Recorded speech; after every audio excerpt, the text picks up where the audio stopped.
everyone. Thank you so much for being here with us this morning on a Friday. How awesome are you? We really appreciate it. My name is Vanessa Garcia Brito, and I have the privilege of serving as Nike's VP and Chief Impact Officer. In this role, I lead a team that is powering the future of youth sport. We envision a world where all youth know and feel that they belong in sport. It's a world where all youth have the opportunity to realize their full potential. Not only is this work we love to do, this work is integral to achieving Nike's mission to bring inspiration and innovation to all athletes in the world. And if you have a body, you are an athlete. So in other words, we really believe that sport is for all. And our work focuses on helping to make that true for all youth. Now, right now, that seems more possible than ever. Sport is having a moment all across the country. Whether it's women's sports continuing to shatter records, the energy around the Super Bowl, the WNBA and the NBA, or the next World Cup and Summer Olympics and Paralympics, both coming to the US. It's a really exciting time for sport. And it's a great time, and we would say a critical time, to be bringing the power of sport to youth in our communities. Whatever their aspirations may be, we know that sport can help them unlock their individual potential and create a better future for youth and their communities. But to achieve that, we need to reimagine sport, and that is best done together. That's why we're so honored to partner with the Coalitions for Sport Equity, which includes grassroots networks of youth sport leaders, community organizations, schools, recreation departments, and many other advocates. We're working together to prioritize youth sport access and experience. And we're making sure there's room for everyone, with an emphasis on girls and youth who have historically are playing the least. So, how do we make sure the current momentum is more than just a moment? How can we build a lasting movement for all youth in the United States?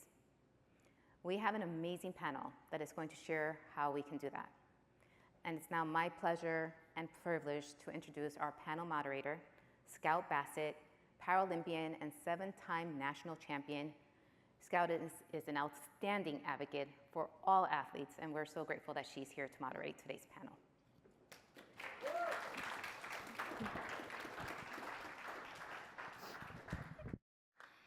Thank you, Vanessa, for that warm introduction. Thank you all so much for being here. I'm so excited to dive into today's discussion, where we will explore a powerful topic: how sport can be a winning strategy to create lasting positive outcomes for all youth. If you have questions throughout our conversation today, please scan the QR code to my left and submit them via Slido by the end of the first 30 minutes of this panel. We'll take time towards the end of our panel to discuss as many of your questions as possible. To start, I'd like to take a moment to share my own personal journey, as it connects deeply to the work that we're here to discuss today. I was born in Nanjing, China, and suffered severe burns in a liquid fire when I was an infant, which resulted in the loss of my right leg. Shortly after the accident, I was left at an orphanage, but my journey truly changed when I was adopted by a family in the United States at the age of 7. As you can imagine, moving to a new country is a big adjustment. Learning a new language, culture, and how to navigate the world with a prosthetic leg. Through all of these challenges, sport became an outlet for me to connect with my peers. I ran for the first time at 14 years old, and it was through running that I discovered the true power of sport, not just for physical strength, but for resilience and for overcoming mental and emotional barriers. In 2016, I had the opportunity of competing and honor of competing at the Rio Paralympic Games as part of Team USA. That experience solidified my belief that sport can transform lives, not just for athletes like myself, but for everyone. It's not just about competition. It's also about the transformative power of sport to build stronger communities, create lasting positive outcomes for youth, and foster resilience and inclusion. It's about unlocking the potential of every person, no matter their background or challenges, through the opportunities that sport provides. A few months ago, I joined the Coalitions for Sport Equity and attended the inaugural summit at Nike's world headquarters, which convened change makers from across industries and focus areas who are interested in advancing community and youth development through sport. There, we recognized the Coalition for Sport Equity's incredible momentum in places like Chicago, where the city secured $13 million in state funding to support access for sport for over 30,000 youth. Los Angeles, which obtained $15 million to invest in youth development through sport. And Seattle, which passed groundbreaking legislation mandating recess for children. To fuel this momentum created by the Coalitions for Sport Equity, the steering committee for the coalitions launched the Fund for Sport Equity, a five-year $30 million pooled funding initiative that will support innovative regional approaches to reinvent youth sport. These efforts are not just about funding, but also about building partnerships and creating systemic change. It's about working together across sectors, business, philanthropy, education, and more, to ensure that every young person has the chance to experience the power of sport just like I did. I'd like to invite our panelists to the stage. First, we have Megan Bartlett, founder of the Center for Healing and Justice Through Sport and Coalitions for Sport Equity. Matt Geschke, Senior Director for Nike Social and Community Impact across the Americas. And Shireen Zaman, Program Officer for the Ford Foundation. All right, let's dive in. Panelists, I'd love for each of you to introduce yourselves and tell us what is the most powerful way sport has changed your life, either personally or professionally, or both. Let's start with you, Megan. Great. Thanks, Scout. Really happy to be here. Hey, everybody. Sport has had a profound influence on my life in pretty much every aspect. I had great experiences as an athlete. I had the chance to coach and fell in love with sort of everything about it. But it really changed my life. It really became what I wanted to do when I first learned and really understood the power that sport has to be an avenue for healing. The way that sport can really change our brains in a way that allows us to recover from the impact of overwhelming stress. That's when I really committed to, really started to want to make sure that every young person, no matter where they came from or what they looked like, would have the opportunity to participate in sport so they could gain those outcomes. That's fantastic. What about you, Matt?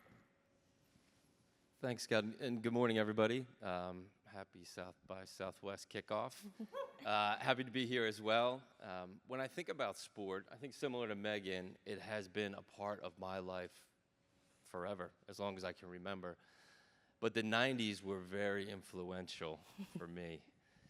1994, Men's World Cup, Brazil beats Italy. 1996, the Atlanta Olympic Games, Michael Johnson and those beautiful gold spikes smashing world records.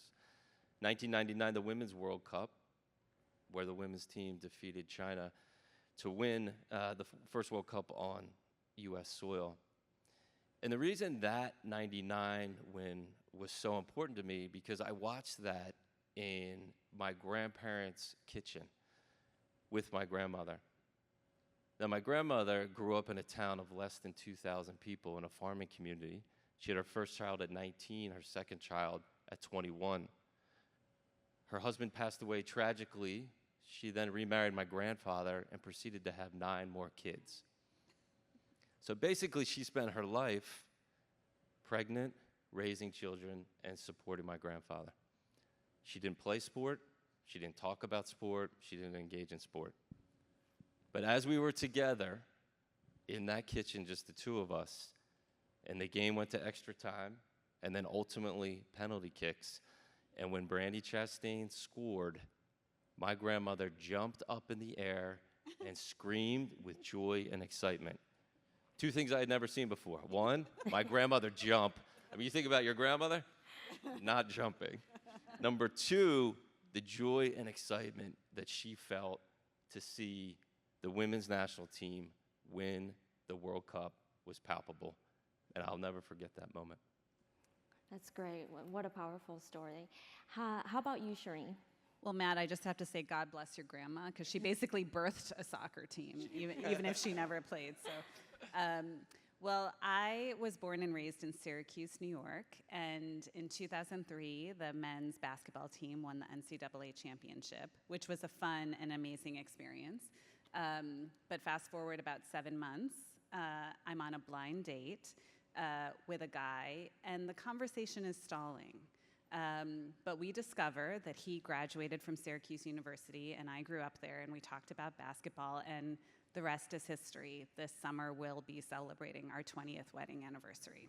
So we credit Syracuse basketball for that. I imagine it's a lot of Go Orange in your home. Next, Megan, I'm going to come back to you. Why is sport such a powerful tool for youth development, especially when it comes to social and emotional well-being? Sure. I think probably all of us, if we chose to come to the sport panel, probably have had some good experience with sport or know someone who has. They sort of inherently understand that you get some good out of participation in sport, whether that's teamwork or the opportunity to learn how to communicate with other people, to work together with other people who aren't necessarily like you or have the same experiences that you do, developing a sense of discipline. All of those things are things that we think about when we think about the power of sport. But what doesn't come to mind as easily, and I think is actually even more powerful than all of those things, which are all great and important, but even more powerful is that young people can walk away with a well-regulated nervous system. Right? It's not the first thing we think about when we think about sport, but it's so important, because if a young person has a well-regulated nervous system, then they're better able to learn. They're better able to engage in activities that they're part of. They have better physical and mental health outcomes if they can develop this well-regulated nervous system, which sport is uniquely suited to help young people develop. And so investing in sport is really a transformational lever of change when we think about trying to create stronger, healthier communities. You mentioned sport being able to create a well-regulated nervous system for kids and youth. What is it about sport that does that? Is it the consistency, the structure, bonding with coaches, teammates? Yeah, the short answer to your question is yes, all of those things. All of those things are good for young people. And I just want to be clear, it's not sport just any which way that helps us create a well-regulated nervous system. It's sport when we do it the right way. And the right way is when we have a caring adult coach who we know will help protect us, who we know will help keep us safe. When we have a network of peers who we can rely on, who can help us feel a sense of belonging. When we are able to move our bodies. We totally undervalue the way in which moving your body helps with mental outcomes as well as physical outcomes. And the chance to practice getting good at stress, right? So the chance to practice experiencing stress and recovering from stress, experiencing stress and recovering. that is such a powerful way that we actually change the biology of our brain.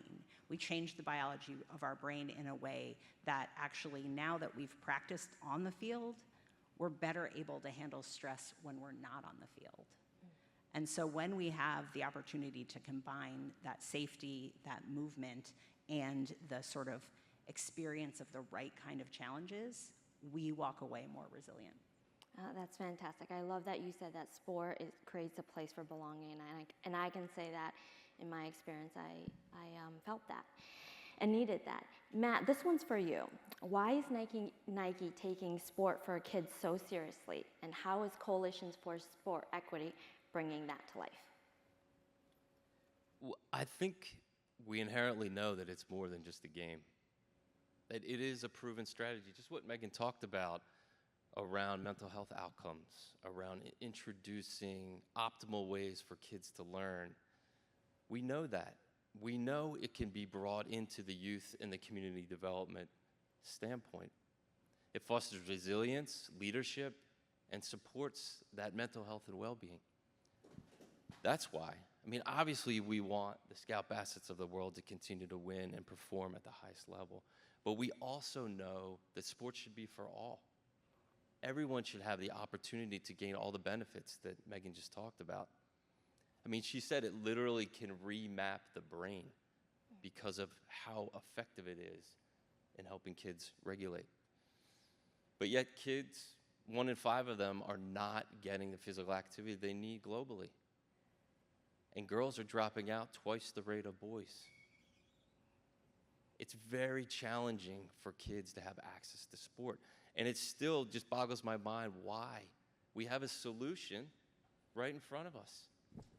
Getting more kids moving and playing will help them connect better, have better mentors, become more resilient, and be more effective in school. Active kids do better. It's also why we're working with the Coalitions for Sport Equity. Because about 4 years ago, they had enough. These grassroots organizations that are based in cities around the country were tin cupping it, trying to raise that $5,000, that $10,000 just to keep the lights on. They knew they had the power of sport. So what they did was started to band together and use their collective power. The funding that Scout talked about was because that constituency in Chicago represents 25% of all the kids in Chicago. If you're an educator or you're a government official, that is a significant constituency that you need to care about. They were using grassroots movement building to unlock funding, to advocate for resources, and to make sure that sport was on the roadmap for community development. They're accelerating this across the country right now. There's 1.5 million kids that are participating in programs across the country. There's 700 organizations that are part of this. The Sport for Development, the Sport for Good movement has not seen this happen before, and that's why I'm incredibly excited about its momentum. You shared a statistic that really stood out to me in saying that teenage girls are dropping out of sport at twice the rate of boys. And I realize this might be an odd question, but why do you think that is? Is there anything from your work that you've learned about perhaps why we see this statistic? Yeah, I would say two reasons for us. One is around body confidence.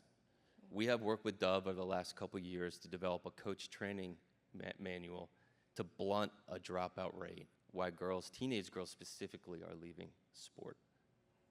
That is about the language that we use, the safe space we can, as coaches or as program officers, ensure that girls feel connected and safe. The second is, in the US, there's 6.5 million youth sports coaches, and only 24% of them are female. So if you're thinking of the reflection for a young girl is looking at a male coach consistently, we have to reverse that trend. We don't need less male coaches. We just need to widen how we're recruiting and using that word invitation to invite more women in. I think we can focus on the body confidence piece and also to invite in more female coaches, we will begin to see that dropout rate go down. And that's why we're here today. Let's go to Shireen next. As a global funder with extensive experience supporting social justice organizations and networks, your work spans human rights, racial justice, gender equality, economic mobility, and more. What has inspired your interest in supporting coalitions, and how do you see them driving impact across many of these sectors? Thank you. You know, what Matt was talking about in terms of the effectiveness of coalitions in some of the cities that you've worked with in the US, we've seen that strategy work literally all over the globe. So at the Ford Foundation, we really believe in investing in collaborations and coalitions. I mean, if you think about it, it's a no-brainer, right? If you're working on policy, the people who are impacted by that policy should be part of who you're talking to. But if you expand that even more to think about the neighborhoods, the schools, the families, the businesses in the communities that you work with, and bring all of those people to the table, not only are you going to have a better solution, but you'll have a more durable solution because you have all of the stakeholders invested in that process. But we know that this is hard work. It takes time to build those relationships, to build that trust. And so we really also need to invest in the capacity of coalitions to do that work. That's great. Thank you all for sharing such powerful stories about sport. It's clear that access to sport can be truly transformative, but unfortunately that access isn't always equitable. That brings us to our next question. What are the biggest barriers preventing youth from participating in sports today, and who is most impacted? Let's start with you, Matt. Sport, there is an equity issue. Access to sport is inequitable. When you think about the barriers to sport, transportation, especially in urban settings, to get from one field to the next, to get from your school into a facility. Facilities are difficult, right? Those that have money can rent out the facilities. Very much a challenge as well. Lack of good coaches. Coaches are not also getting paid. A lot of volunteer coaching. So there's inconsistency, there's turnover in that space. It is a challenge to get kids access. We're talking about physical education being cut in schools. So this place where most kids are, recess and PE, are being removed from that. We talked about how important it is to have sport in somebody's life. I have a 7-year-old son. He will not sit still. There is no way he's going to learn how to read unless he goes out and moves his body, and the best time to engage him in reading is that 15, 20 minutes after he comes through the door. His brain is ready. But if we're removing that from schools or we're removing that from after-school programming, those things will also start to go around. We talk a lot about learning loss, right? If we put more and more sport and physical activity as a complement to that, we will see scores continue to rise. I guarantee that. Thank you, Matt. Given these challenges, it's crucial to explore solutions. Megan, what innovative strategies have proven most effective in breaking down barriers to youth sports, and how can we build systems of support for youth to stay engaged long term? Yeah, I think Matt did a great job of summarizing some of the challenges that we have, and the reality is that the existing youth sports system reflects all of the disparities that a lot of our systems do around gender, around race, around socioeconomic status. And so we are, it's so critical that we sort of address within sport how we overcome those challenges, how we make sure that access is more equitable. If we do, we'll have a more sort of empowered future.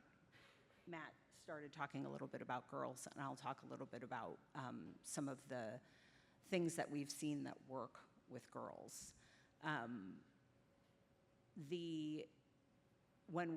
One of the things that is true about coaching girls is that there are not enough women coaching. Matt said 24% of the coaching force is women.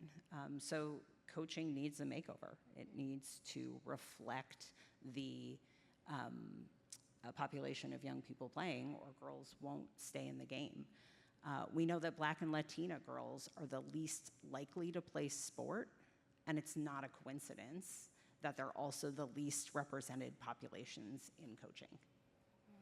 So girls need caring female role models who look like them, who understand their experiences, who welcome them to be their whole selves when they're in sport. And so if we know that the biggest factor in keeping girls in sport is their connection to their coach, then we need to make sure that we're building systems that allow for that connection to thrive. Later, I do want to come back to that point of how we can get more women of underrepresented backgrounds in coaching, but I think that's a really excellent point that you just brought up. I want to come back to you, Shireen, now that we've talked about breaking down barriers to sport. Let's broaden the aperture. You have extensive experience. She didn't want me to say how long. They were aging me on the panel, so we changed the question. She's got a lot of experience in development of leaders. Are there any learnings you can share about the Coalitions for Sport Equity's work and how we can support the next generation of leaders? Thank you. Yeah, like I said, I mean, we work with organizations all over the world, and we're really seeing a crisis of leadership. We're seeing people who don't feel supported to be leaders of their community-based or local organizations. And we're noticing that a lot of the times that's because they, one, haven't had a lot of experience being a leader, or two, don't have a community of support around them. So we, you know, if you think about sport, this is a great opportunity to actually practice being a leader. You can be part of a team. You learn how to overcome challenges. You learn how to cheer on your teammates.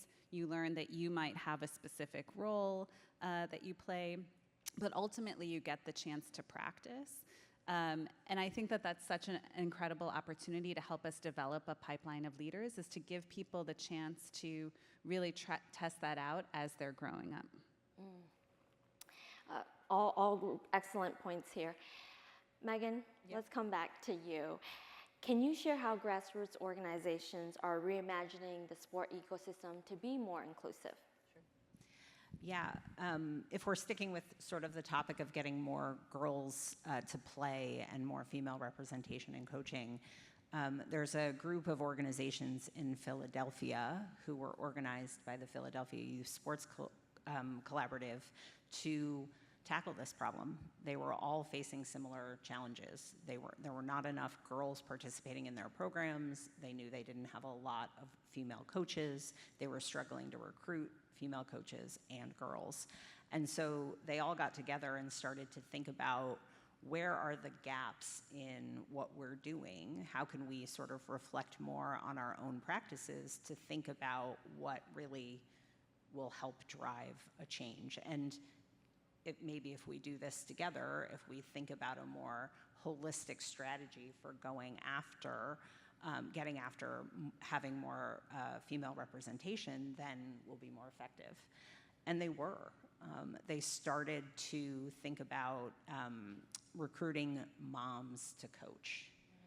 And what recruiting moms to coach looked like, right? We think it might be obvious that moms would be recruited to coach, but what recruiting moms really looks like is, instead of having the flyer or the email or the text say, coaches needed, it says, moms, come coach your kids, right? Because unfortunately, not enough women think, when it says coaches needed, that you're talking to them, even if they're vastly more qualified than the men who are coaching, which is always. But so moms, we need you, right? You're needed here. They also knew that if they were recruiting more moms, that there may need to be some different kinds of supports for coaches in those scenarios. So all coaches need more training, full stop. Mom coaches, they also found, wanted to co-coach They wanted to team coach. They wanted 2 coaches or 3 coaches per team, so that if they got called into something at work, if they had something else, some other responsibility at home they had to take care of, they could sort of split the responsibilities. They knew they had backup for when they needed to handle something else. And it was more fun to do it with their friends than to do it by themselves.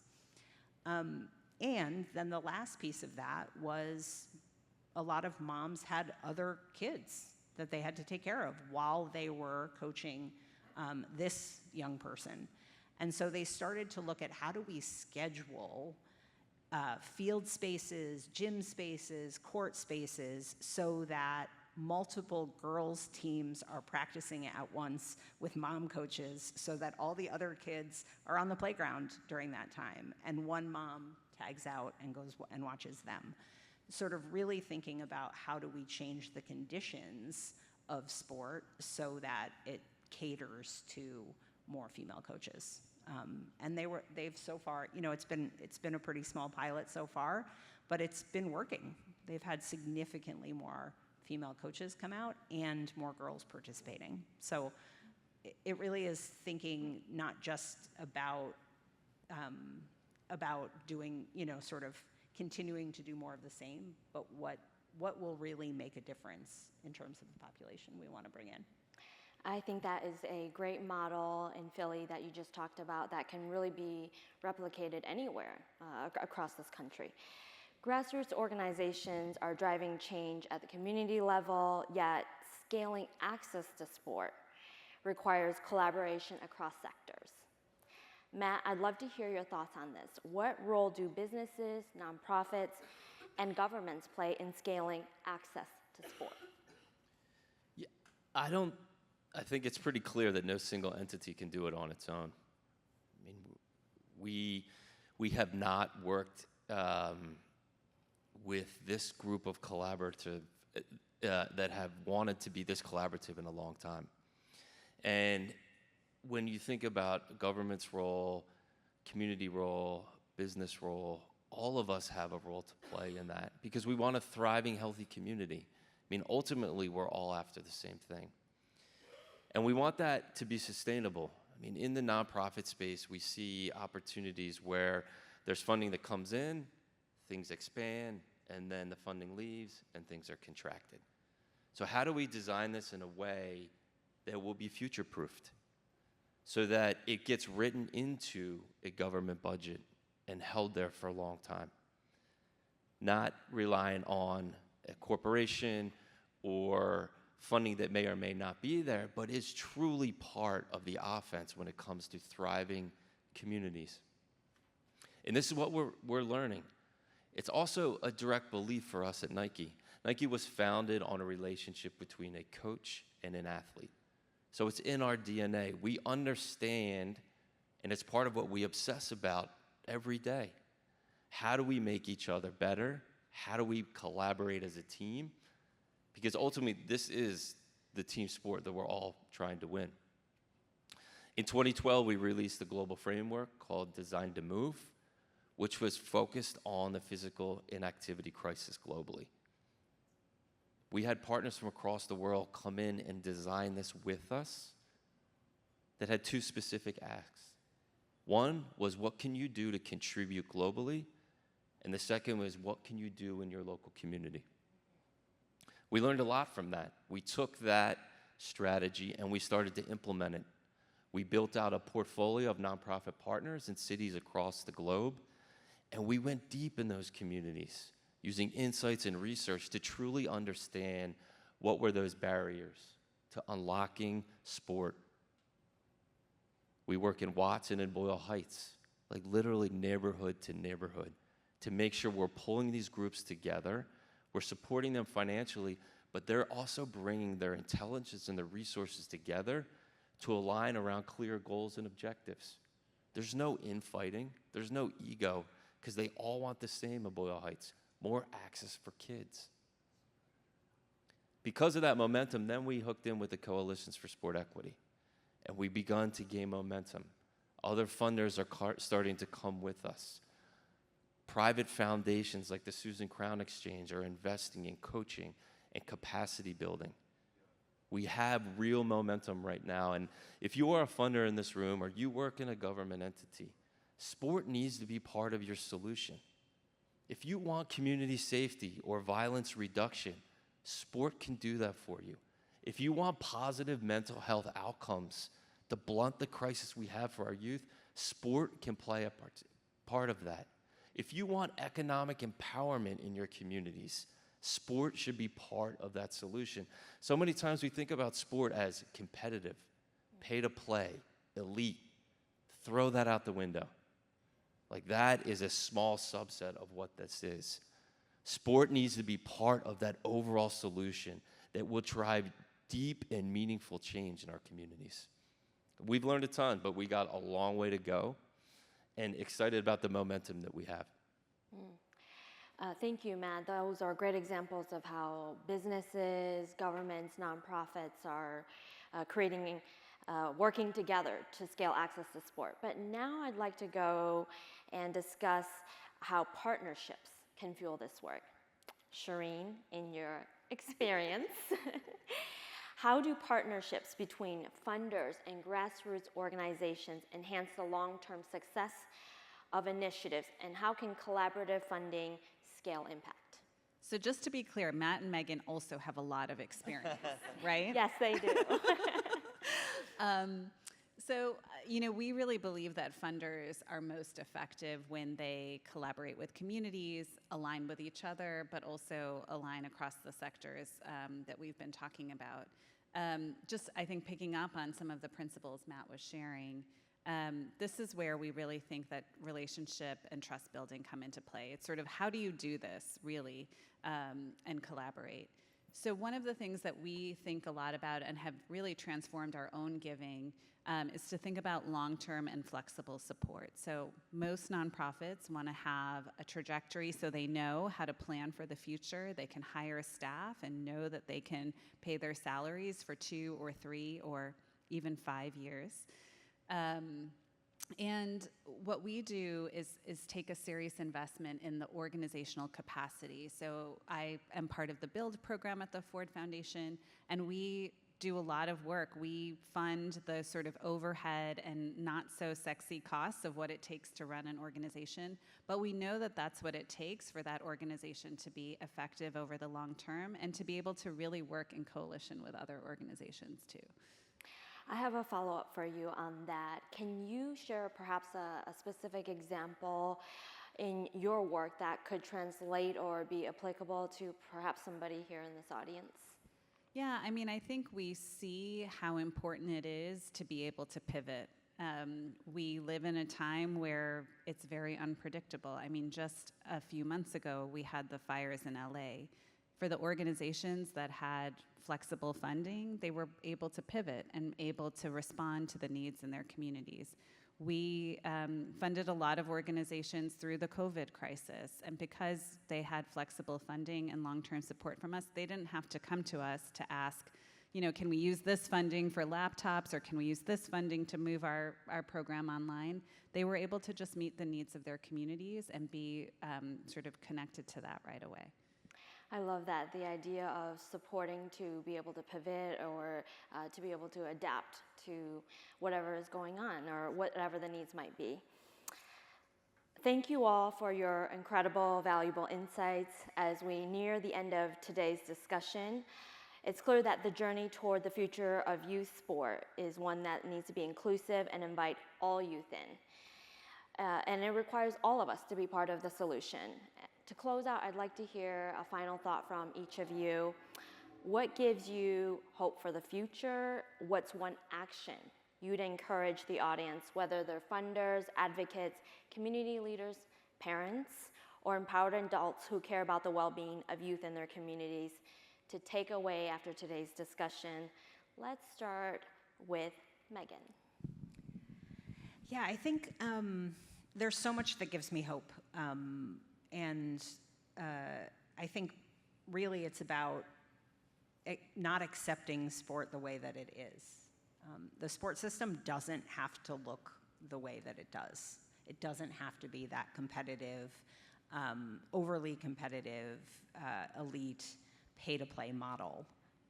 That isn't the only way to do it. And I think to me, it's really hopeful to think about what it could look like, when we really can leverage the power it has to be inclusive, to be a healing-centered space for young people, to give them the experiences that really help drive their health and well-being. And I actually think the only way that changes is through collaboration, and it changes through collaboration at the big level with the Ford Foundations and the Nikes and the people who can help resource it. But it also changes at the local level with parents who get together with other parents and say, I don't want this for my kid. I want something different for my kid. And so to me, that feels really hopeful because we can look at big systemic changes like the ones you talked about at the beginning, about Chicago raising all that money to help bring more resources to programs, to King County changing recess laws in their community. But it also comes down to a few people saying, no, I want something different. And so for me, the action that everybody can take is look at their own, the own way that they interact with the sports system and find a team of people who will help you change it. That's really powerful that all of us have the ability to do something and to be part of the solution. How about you, Shireen? What's one last thought you'd like to impart? Yeah, I'll just add a quick personal story. The other night, I went to pick up my son. He was refereeing a 4th grade basketball game. And I was sitting in my car outside of the gym, just waiting for him to finish. And he was late, so I was getting slightly annoyed. But then I heard the excited shouts of a group of kids and parents, right? And so when he came out, I asked him, why, what happened with the game? And he said, it was an amazing, 4th grade. It was an amazing game, and they won on a last-second shot. And, I was sitting here thinking, like, every kid should be able to experience that moment, right? Winning on a last-second shot, being part of a team, celebrating that with your family and with your teammates. So that, to me, is what this is about. I guess the more sort of canned answer for this question is that I think that, funders have an opportunity also to just break out of our silos and learn together in collaborative funds and opportunities. So. And how about you, Matt? Yeah, well, I'm excited about the momentum we have with the coalitions. There's no doubt. Nike has made a $3 million commitment to support that work with the intent on going even further in the future. And like I said before, very much gaining momentum in the space, using learnings from other grassroots movements and bringing those into the sport for development sector, I think excites me to see what's happening across the board. The other side of that is what I referenced to in the 90s. We had 94, 96, and 99. Next year is the World Cup in 26. We have the LA 28 games. We will hopefully get a 31 World Cup, and then we have the Winter Games in 34. We have an incredible runway ahead of us when it comes to sport. 30 years ago, this type of conversation was not happening. The sector was young and in an infant stage. Sport was not at the level that it is now. So this is our time. We are ready to meet the moment. When people are looking for opportunities and solutions, it is sport. And the world's going to be watching. With all of those events are coming, now is the time that we can lead and flex our muscles. So I couldn't be more excited about what's happening as a sports fan, as someone that loves sport. Next year's going to be amazing. And then already the planning for the Olympics is super exciting. So I think that momentum will continue to help us drive what we have talked about and the importance of everything we talked about today. And not just the Olympics, but also the Paralympics is coming to Los Angeles. And for those of you that don't know, when LA last hosted the Olympic Games in '84, there was no Paralympic Games. So this is an incredible opportunity for us here in the United States to host really the first ever summer Paralympic Games in '96 during Atlanta.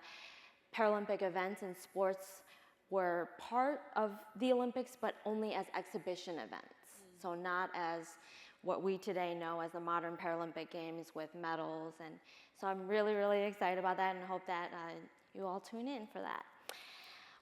We've had such an incredible conversation. We've covered so much, from the power of sport as a catalyst for change to the real impact that these coalitions are making on youth communities and beyond.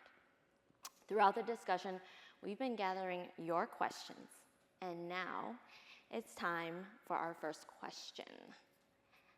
Okay. There's a growing body of evidence pointing to a loneliness epidemic. I'm sure some of you have heard about this, alongside so many other challenges we're facing. How can sport be the antidote? And let's go with Megan on this. So yeah, I think there's a growing body of evidence that says that kids are more disconnected than they've ever been. And so one of the obvious ways that sport can help remedy that is the fact of being in person with other young people and not looking at your phone all the time. So the opportunity, like I said before, to be in a place where you have other peers to interact with, to learn how to work with people who aren't exactly like you, to have coaches help facilitate an experience for you that is safe to take risks. All of those things help create better bonds between young people, make them feel a sense of belonging, make them feel like they matter, right? That their presence matters to someone else. And so the more we feel that ability to contribute, the more we feel like we matter, the more we feel like we belong, we know statistically the less lonely we are, the less likely we are to feel lonely. You have anything on this? I know you guys have been thinking about it. Yeah, I think similar to what Shireen said about her son and that joy. I mean, those kids must have just been incredibly elated. So my mind then goes to the other child that is not having that opportunity to feel those type of things, and what loneliness then leads to, those type of challenging behaviors and early onset around depression and anxiety, where we can reverse that trend. We can bring more kids into this. And then I think, Megan, you had told me earlier, like the phone for kids in stimulation is like a snack, right? They're gonna look at it, they're gonna get some type of sustenance with it. But sport is the meal. That's gonna give you the full body experience, brain active, connected to people that care about you. And the most powerful thing a coach can do is say to a child, I will see you tomorrow, and then show up the next day, and the next day, and the next day. It builds trust, it builds safety, it builds connection. And that's what these children need when we're coming out of a pandemic, when they have already been sequestered because of that. This is the opportunity for sport to be an on-ramp for that. Those are some really great solutions of why sport can help curb some of the loneliness epidemic. Megan, you said sport can actually change our neurobiology. Can you tell us more about that? Well, who's ready for a science lesson? I bet you didn't think you were going to talk about the brain this much. So the sport changes all of our experiences actually change our brain, but sports changes our brain in really profound ways and in ways that are really beneficial for our mental health. But the best way to understand this is to first understand what stress does to our brain. Any kind of stress, but particularly overwhelming stress. You might have heard it called toxic stress, adversity, trauma. What happens when we experience overwhelming stress is that basically our brain goes on guard. Our nervous system says, hey, I gotta be on alert, I gotta make sure that I'm gonna be safe. I have to protect myself and make sure that that whatever's around me is going to not be a threat. So whenever we experience stress, our brain and body react like there's a threat. And if you experience enough stress, or the stress is overwhelming enough, then basically you are experiencing threat all the time, and your body goes on alert all the time. You have your guard up all the time. And when you have your guard up all the time, it's actually really bad for us. It's bad for our bodies, it's bad for our brains. It's exhausting. It sort of takes all the energy away from all the other stuff that we should be doing. And so the experience of stress, and particularly overwhelming stress, changes our brain in a way that makes us more reactive. It makes us more survival-based. Sport actually helps us regulate our stress response. It actually helps us calm our nervous system in a way that helps us recover from being on guard all the time. When we feel safe, we can sort of, it almost feels physical to me when I describe it. When we feel safe, you sort of like can let your guard down. You like can sort of, oh, right? That's a body and brain reaction. But when we feel safe, when someone else will protect us, then we can engage in the things that we want to engage. Then our brain opens up for learning. Then our brain sort of says, oh, okay, I'm ready to really engage in what I'm doing. The movement that I talked about earlier also does this. The way that we move our bodies, particularly when we move our bodies in patterned, repetitive, rhythmic ways, when we move our bodies in patterned, repetitive, rhythmic ways, it sends signals to our brain that we're safe. I know that sort of sounds like I'm telling you that 1 + 1 = a bushel of apples, right? That movement makes us feel safe. But really what's going on is that at a fundamental level, you're experiencing the connection that your brain has between your mother's heartbeat and having all of your needs met, right? The first association your brain makes between having all of your needs met is with the sound and pattern of your mother's heartbeat. And so when we experience things that are patterned, repetitive, and rhythmic, when we run, when we jog, when we row a boat, when we dribble a basketball, when we jump rope, when we do any of those things, it tells our brain that we don't have to be on guard. So a safe person helps us let down our guard, movement helps us let down our guard, and then we're ready to engage in the right challenges and build that resilience that we talked about earlier. So sport, the unique combination of those things, of someone who helps us feel safe, of people who help us belong, of movement and the right challenges, that you don't get all of those in most activities. In sport you do, and it actually changes the brain. I love how you just... Science lesson over. I love how you just explained that, because I can say firsthand that without sport, I would not be here today, having navigated so much trauma and grief and loss throughout my journey, but really illustrating the true healing power of sport. I think we have another great question. We've heard a lot about how sport impacts things beyond physical health, like leadership, career growth, community development. How does that play out? Let's go to you, Shireen, for this. If you have any thoughts.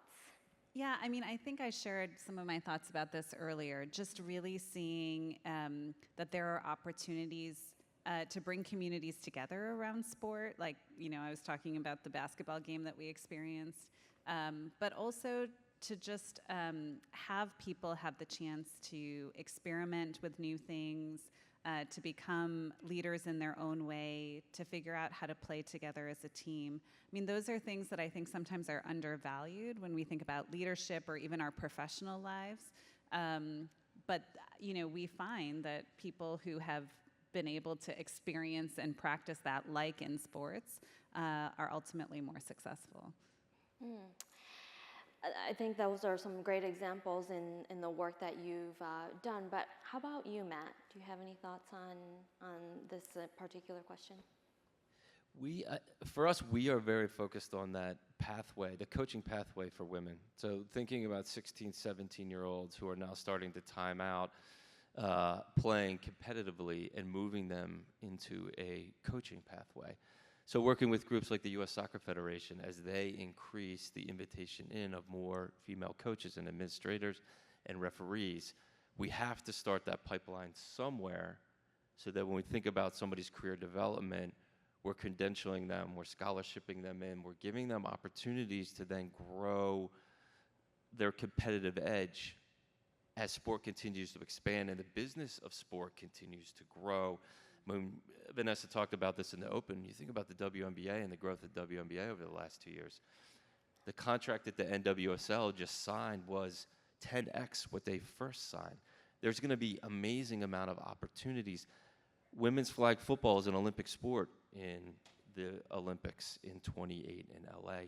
That is a predominantly male sport. When you think about the opportunity for women, female coaches, female administrators, where do we invest with our partners at the NFL so that we are capturing all of this talent that has played sport that is now graduating outside of that? That's an economic empowerment driver. There's no doubt about it.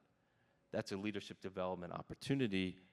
And then in the very long future, we see these are the decision makers for these organizations, which we all know it still does not look the same.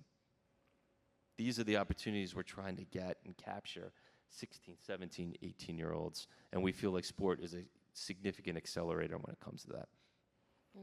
I'm particularly excited to see women's flag football at LA 28. I think we have another great question here.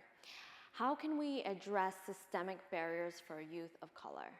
Megan, I'd love to start with you because I think you probably have a great insight on this. Maybe I have some insight on this. I don't know how great my insight is ever, but I think, Matt, you just started sort of alluding to this, that the face of sport has to change at every level. It has to change at the leadership level, it has to change at the coaching level, it has to change in participation. And that doesn't change without the sort of transfer of resources into the communities that have historically been kept from those resources. And so I think that some of this power building that's going on amongst local coalitions is starting to help drive that. It's starting to help say, in Chicago, we're 25% of the youth population. You need to pay attention to this. We need more opportunities to have a voice in decisions that have to do with where the resources go.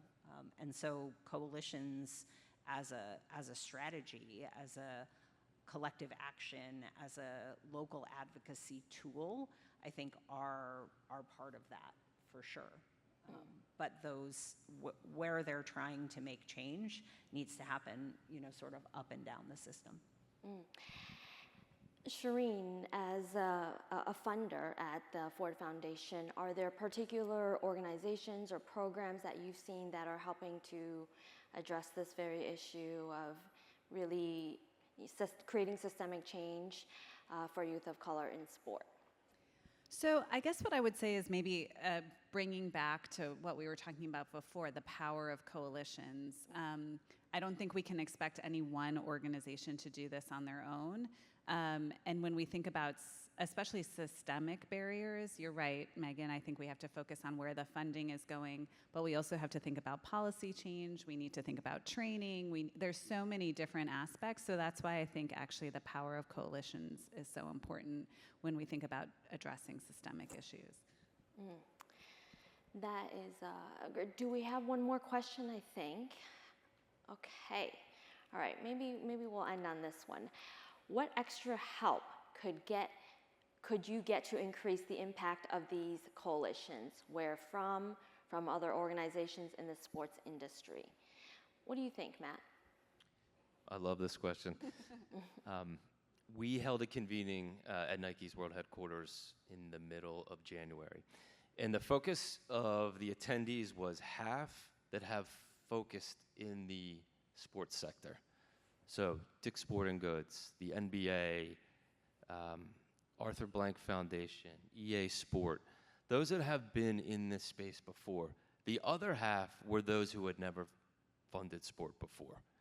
And the idea was to create a strategy in which those specifically non-sport funders saw sport as a solution. Shireen just talked about collaboration. We want the same outcomes they do. We want violence reduction in cities. We want positive mental health outcomes. We want economic empowerment. But so long, organizations have said, sport is not for us. We don't want to play for somebody's kit for sport. We don't want to pay for transportation to some AAU basketball tournament. We wanted to reintroduce sport to them. Those are false flags. We wanted to show that sport does have that opportunity to sustain all of those outcomes they're looking at. So with our partners, like the NBA, the WNBA, the NFL, we're able to show that, hey, we're here already, and we have all of the outcomes that you're looking at. We want to put it in the path of those funders who traditionally have not seen that opportunity. And they are starting to be enlightened. When you have someone like Megan that is talking about the brain in the way that she does, and the impact of trauma on children and sport as a solution, all of a sudden, all of those that are in the mental health space said, oh yeah, that is of interest. Because the idea of funding the growth of mental health professional is astronomical. If we wanted to do that in this country, there's no way. It's like an impossible task to do. But if you equip 6.5 million coaches with the training that the Center of Healing and Justice provides, now you got a chance. Now you got some momentum. You're going to be able to blunt some of those early onsets around depression and anxiety through sport and connect them to the wider opportunity that's available. Now we can create some real change. That's why I said in the beginning, we have what we need. This is not net new. It's just a different way of thinking and working together. I think that is a perfect way to end today's conversation. You've put a very nice bow on it. But this has been an incredible conversation with such thoughtful questions. Thank you all for those of you that submitted them. Today we've seen firsthand how sport is more than a game.